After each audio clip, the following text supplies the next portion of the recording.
Olá, você que acompanha a programação do Canal Rural nessa tarde de quarta-feira. Muito boa tarde. Começamos aqui mais um Conexão FPA-MT, direto da Assembleia Legislativa aqui de Mato Grosso.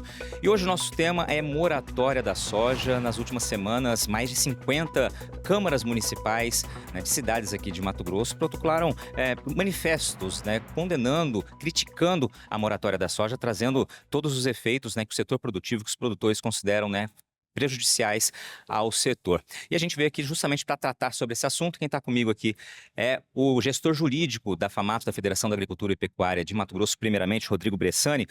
Bressani, de que maneira a FAMATO tem visto esse tema, Já conversamos com a ProSoja em outro programa aqui sobre as preocupações, os impactos que a moratória causa e como a federação, como entidade máxima do estado, tem visto essa preocupação e essa movimentação dos municípios também, das câmaras municipais, quanto a esse repúdio da moratória. Boa tarde. Boa tarde, patrone, obrigado pelo convite. A gente tem visto com muita preocupação e totalmente pertinente essa movimentação. Justamente porque a gente vive num estado do agronegócio, que respira e vive o agronegócio. A gente tem 60% do PIB realmente vem do agronegócio e, consequentemente, isso acaba sendo afetado, toda a nossa produção. Então, qualquer movimento, seja ele político ou jurídico, realmente venha a tentar, de alguma forma, criar mecanismo para que a gente tente o diálogo e solucionar isso da melhor maneira possível. Não é fácil, a moratória está aí desde 2006, É importante a gente explicar o contexto histórico porque ela se originou, foi em 2004, hoje um pico muito grande naquele ano com relação ao desmatamento, e justamente por haver um cenário onde a gente havia uma lacuna muito grande com relação à falta de legislação para poder punir, realmente regulamentar essa abertura de novas áreas no Brasil, que houve então um avanço com relação a algumas entidades, naquela oportunidade a Biov, de se firmar o compromisso privado, que foi a moratória da soja. Então é um instrumento válido, que tem realmente desde 2006 a sua vigência, mas ele, do nosso ponto de vista, a gente vai avançar um pouquinho mais, não seria o melhor remédio, digamos assim, para fazer o devido enfrentamento à abertura de novas áreas de desmatamento na Amazônia, seja desmatamento legal ou ilegal. Pois é, só para quem não conhece ainda o termo, moratória da soja, justamente esse acordo, ele impõe que as signatárias, não comprem soja oriunda de áreas desmatadas, mesmo que de maneira legal, com autorização após 2008. Isso mesmo. E o que a gente tem que dizer é que hoje possuímos um Código Florestal que é o mais restritivo do mundo, e justamente naquela oportunidade que foi realmente realizada a moratória da soja, a gente tinha uma lacuna, e que foi preenchida posteriormente em 2012 com a promulgação do Código Florestal.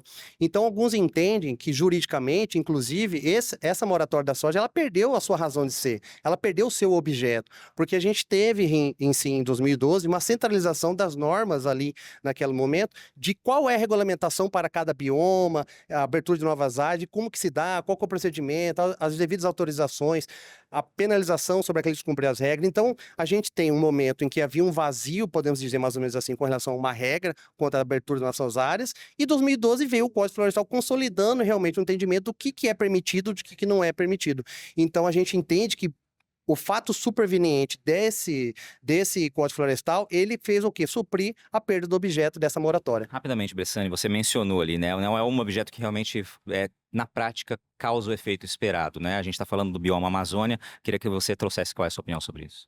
O estado de Mato Grosso, ao seu norte, boa parte é do bioma Amazônia, a gente está diretamente afetado por essa moratória, mas que a gente tem que colocar que já há alguns estudos que já trouxeram a informação de que, de fato, a moratória da soja, pelo qual o seu objeto, ela se criou, combater o avanço do desmatamento da Amazônia, ela não é eficaz.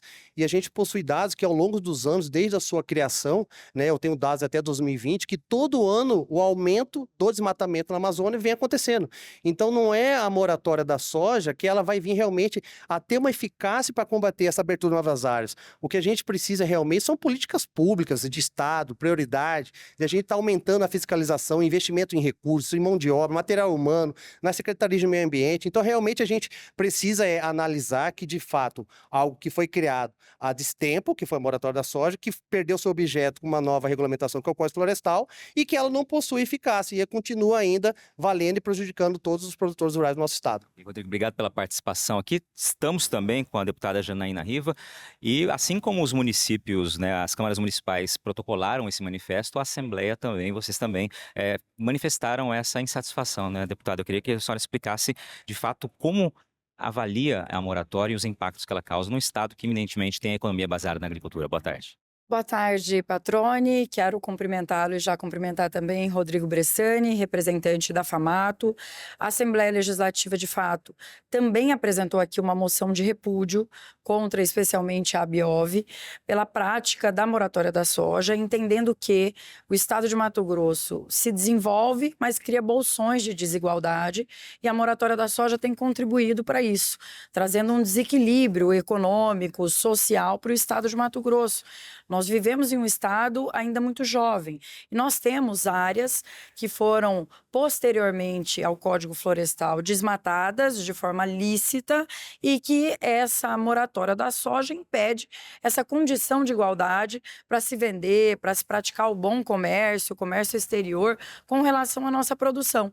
Então a nossa preocupação aqui na Assembleia é, por exemplo, com regiões como a minha de Juara, que agora é que está avançando a lavoura no município de Juara, mesma coisa eu digo para Aripuanã, Colniza, toda aquela região, porque antes não tinha nenhuma condição de infraestrutura ali que viabilizasse a produção agrícola. Então, veja bem, enquanto nós estamos avançando no estado, e como foi dito pelo Bressani, legalmente falando, até porque nós não defendemos aqui quem desmata ilegalmente no estado, esses são inimigos do estado de Mato Grosso, até porque traz para o estado uma fama que não é justa. Mato Grosso é um estado que tem mais de 62% do seu território intacto de floresta nativa. Nós respeitamos aqui em Mato Grosso o meio ambiente e a moratória, na nossa opinião, ela cria uma reserva de mercado e traz prejuízo, como eu te disse aqui, àqueles que só agora podem plantar na sua região, que é o caso da maioria do estado, por se tratar aqui de um estado muito jovem. Então, nós temos esse prejuízo não só lá no extremo norte, mas desde cidades como Sorriso, Campo Verde, são impactadas por esse regramento. E, dito aqui pelo Bressani, isso não está impedindo com que as terras continuem a ser desmatado.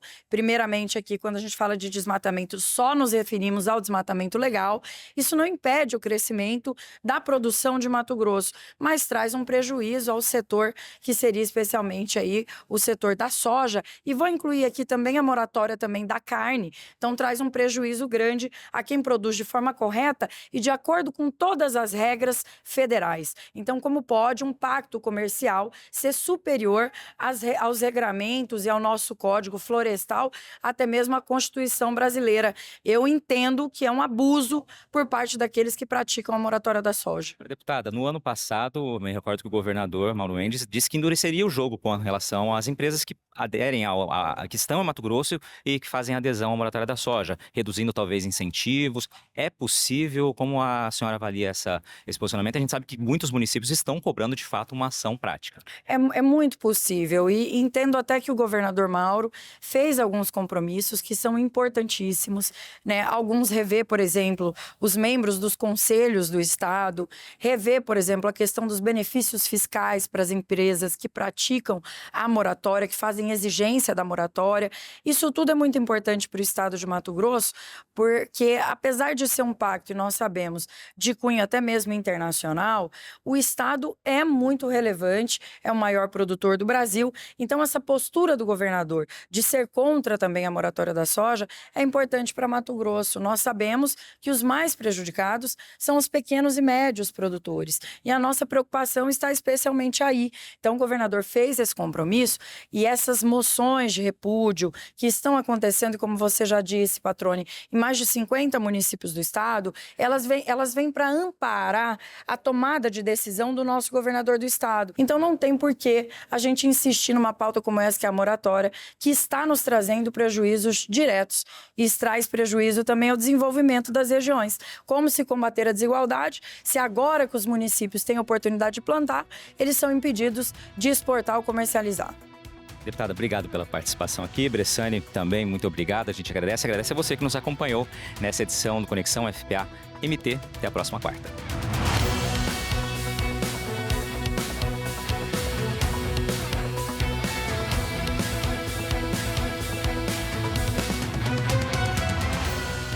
Conexão FPA-MT. Apoio à ProSoja Mato Grosso.